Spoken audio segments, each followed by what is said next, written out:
Hi, in this video I want to look at the issue of mastering your genre. I regard this as a fundamental task for all writers, and especially if you're writing a book, you need to be thinking very earlier stages, where would my book sit in a bookstore? Where would it sit in a publisher's catalogue? In what section would my book, or where do I want my book to be found? So I'm going to offer 5 steps, practically speaking, towards mastering your genre. And the first step is understand the term genre.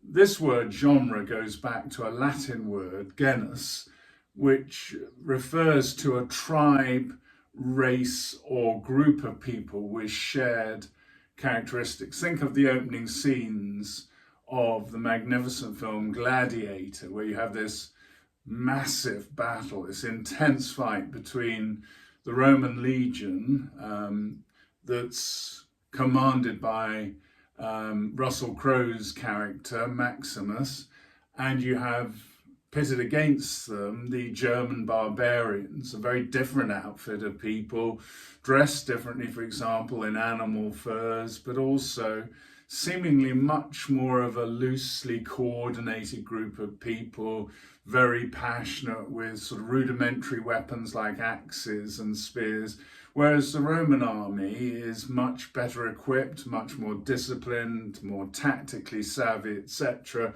You've got one genus, which is basically the German barbarians. They have shared characteristics. You have another genus, the supreme genus, as it were, which is the Romans, the Roman army, which of course is composed of Roman citizens. The French word genre is derived from this Latin word genus, but instead of it referring to a tribe, race, or group of people with shared characteristics, it refers to a kind, category, or type of writing with shared characteristics. So I think the first step towards mastering your genre is simply to understand the term genre. The second step towards this is to decide on your main genre. Now, I've already said that the French word genre refers to a kind, category, or type of writing with shared characteristics. In general terms, there are 4 main genres of literature. There's poetry, drama, non-fiction, and fiction. And let me offer you examples of favourites of mine from the world of Christian literature. First of all, poetry. The book Benedictus by the magnificent Irish Christian poet John Donahue. John Donahue's poetry is Celtic, it's mystical, it's beautiful, it's absolutely lyrical, and it's a fine example of this main genre of poetry. If you don't know John Donahue's poems, then I do encourage you to become familiar with them. Drama, these are works of literature designed to be performed on a stage or in front of a camera, so drama can refer to plays or to screenplays. Let me give you an example from my own life of a particular favourite, The Colour Purple, the musical. I cannot remember such a profound experience in a theatre. I've never had a more powerful spiritual experience in a theatre. I wouldn't describe it particularly as a Christian production, but it had an effect on me that was profoundly Christian in that it made me passionate, much more passionate about racial integration and justice. So that I would describe as a work of the Holy Spirit. Non-fiction, I'd refer to Henri Nouwen's magnificent book, The Return of the Prodigal Son. A non-fiction book is basically a book based on something factual. And in this book, what Nouwen does is he describes a journey he made to St. Petersburg to see the original painting by Rembrandt of the Return of the Prodigal Son and the immensely life-changing effect it had on him. And his book is divided into 3 sections: the younger son, the older son, and the father. And he draws massively significant lessons spiritually, speaking for each and every one of us from those three characterizations in Jesus's most famous parable and in Rembrandt's version of it. And fiction, if you think about fiction in distinction from non-fiction, fiction is based on an imaginary world. It describes something made up rather than focuses on something factual. I suppose the novel that made the biggest impact on me in my childhood would have been C.S. Lewis's The Lion, the Witch and the Wardrobe. And I can still remember the immensely powerful and evocative effect of hearing about the children crossing over the threshold into Narnia through the wardrobe for the first time as a boy. And I still live in the goodness of that moment. So my second piece of advice to you is decide on your main genre. What is it that you want to write? What kind of a book? Do you want to write a book of poetry?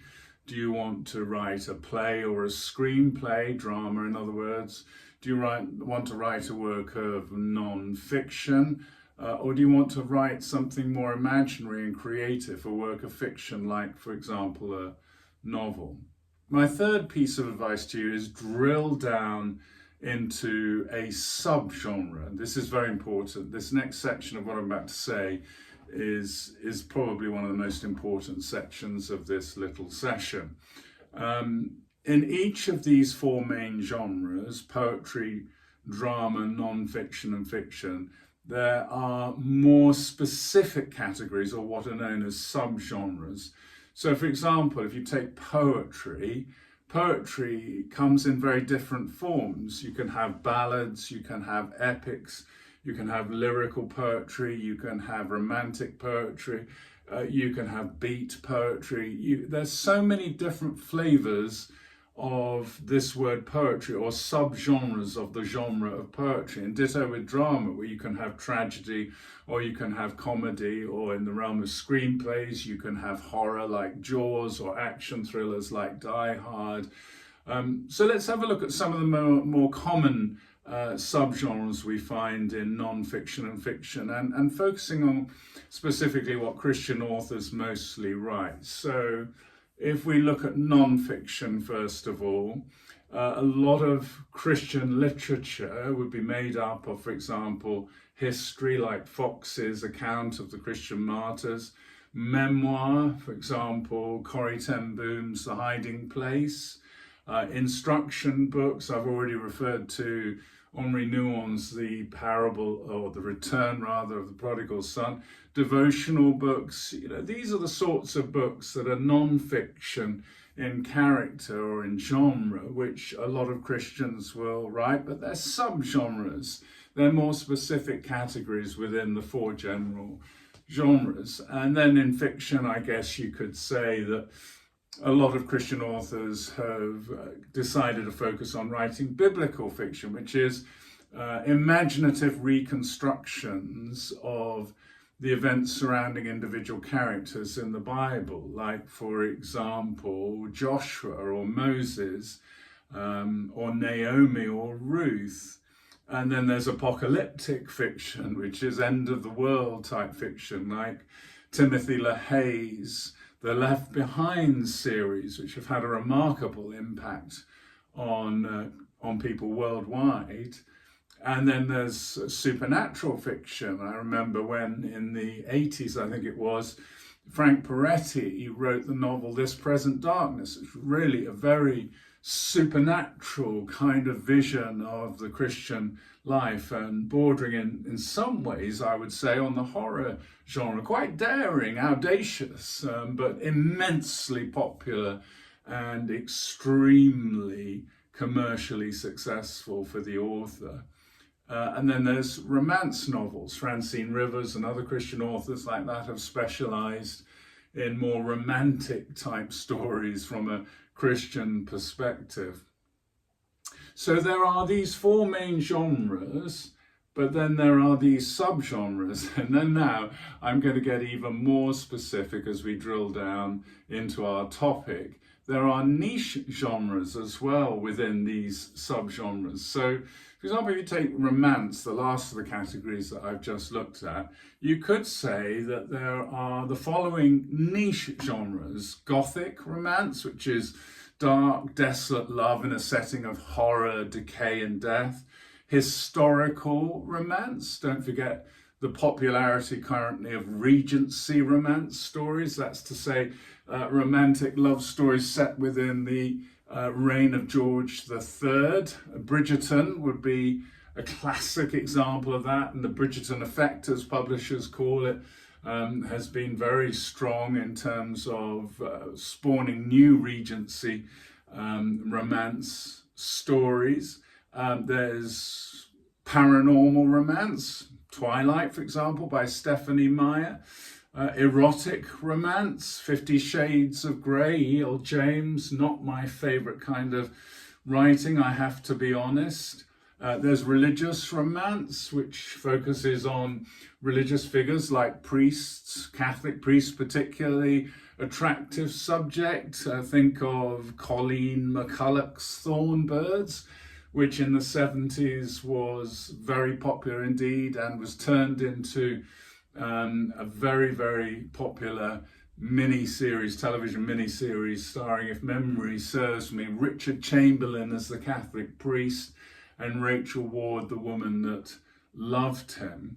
And then there's young adult romance, for example, I suppose one of the most successful in recent years, The Fault in Our Stars by John Green, about two teenage cancer patients who fall in love. See, it's really important you understand that, yes, you decide on your main genre, poetry, drama, non-fiction, fiction, but then you need, thirdly, to drill down into a subgenre, even deeper into a niche genre, because niche genres this is where readers really look on Amazon and in bookstores and so on.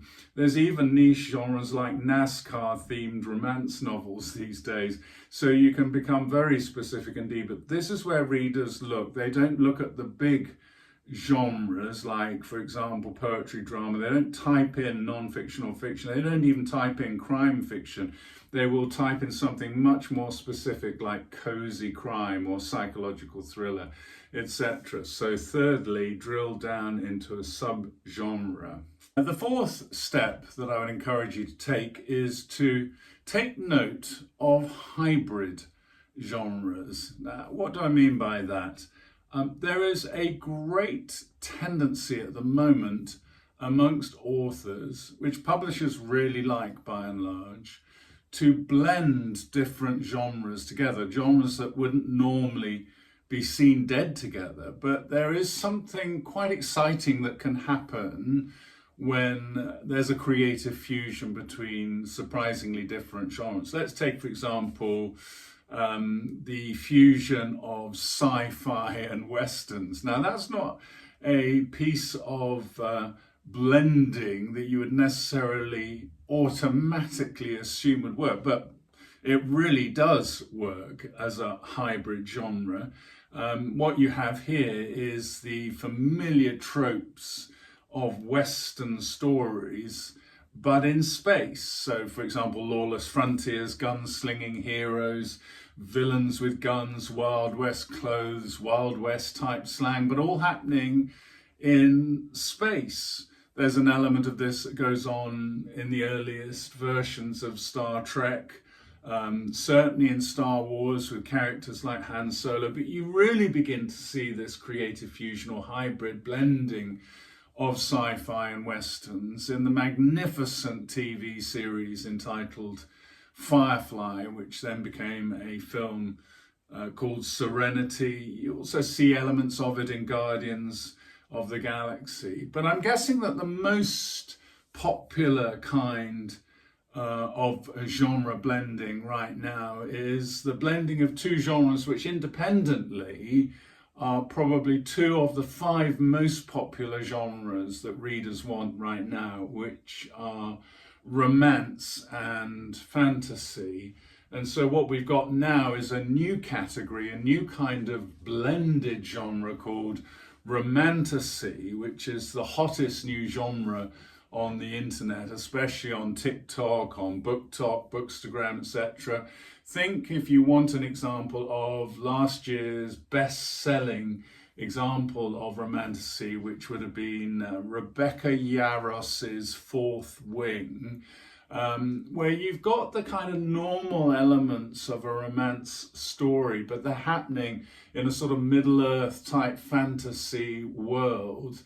Take note of hybrid genres, because you might want, at some stage when you've really begun to understand the ways in which genres work, you might want to create a hybrid yourself, a sort of blending of genres. I love personally in my novels to blend different genres like historical fiction and spy fiction and so on, putting these things together in new and interesting ways. My fifth and final step is this: bring the light into your genre. I want to encourage you not only to be a genre blender, but also to graduate towards being a genre bender. Bending genres is as important as blending genres, in my humble opinion. Let me give you an example from my own life. When I started out writing novels 10 years ago, migrating from non-fiction to fiction, it became pretty clear to me that my home, as far as genre is concerned, is magical realism. Now, magical realism is a combination of two things: magical and realism. So magical, in other words, paranormal phenomena, but realism within the real world. So magical realistic novels are not novels set in fantasy worlds. They're set very much in the real world in which we live. But in that real world, paranormal phenomena are integrated. They don't have to be explained. They're part and parcel of ordinary life. Now, this presents both an opportunity and a difficulty for Christians like myself. First of all, it presents an opportunity because it enables me to write interesting stories in which the supernatural plays a normal and a natural part in everyday life.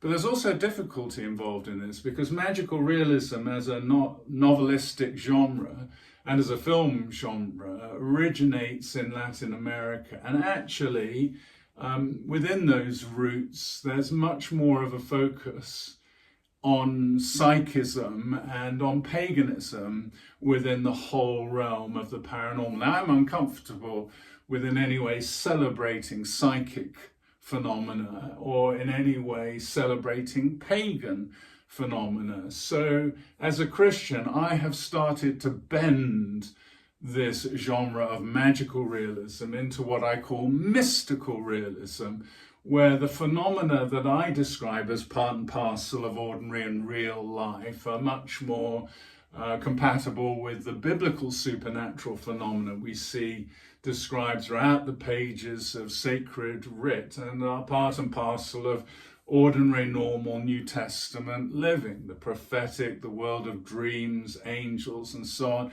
I bring all of that stuff into my stories, but I call it mystical realism rather than magical realism. So you see how I'm bringing the light into my genre and bringing my genre into the light, if you want, as well. Because really, at the end of the day, I want the phenomena that I talk about of a more mystical nature to be drawing people, readers, and those who watch eventually my stories in a filmic version into and towards the presence of God.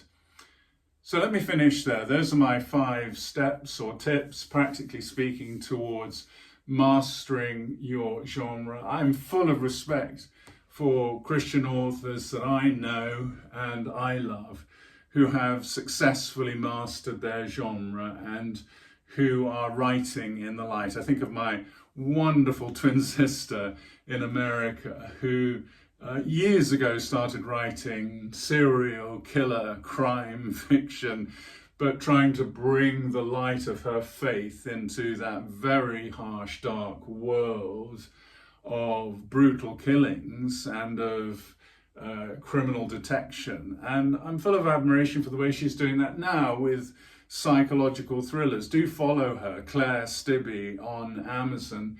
and follow her, use her website to learn and keep up with what she's doing, because I think she's a groundbreaker. I've got friends who are Christians who are trying their hand at writing horror stories from a more Christian perspective. That's very daring as far as I'm concerned. But they're trying to write in the light. And people have gone before us and have pioneered in various ways, like John Grisham, who's written legal thrillers that have a Christian basis. He's a Christian author. Let's try and master our genre in such a way that we can live luminously and write radiantly. I really want to pray that you'll be released and blessed to do that. If this has been a video that's enchanted and empowered, inspired and equipped you, then please hit the subscribe and the like buttons. It really encourages us, it helps us immensely as we seek to go on and progress with these sessions. And in the meantime, God bless you as you master the whole task of genre.